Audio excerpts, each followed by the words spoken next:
gonna get stuck into getting these side panels off. So these side panels run the whole way up. They have this cheeky mod on them that makes camping a dream. Just bolts that run along the inside, kind of like the roof the whole way along. So we'll just undo them and then it should just pop off, hopefully.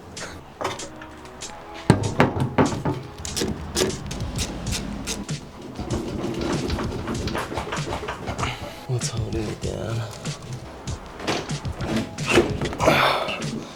Okay. Oh God, that is not light.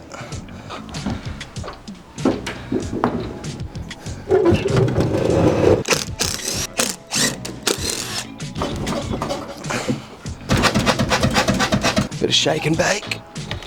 Okay.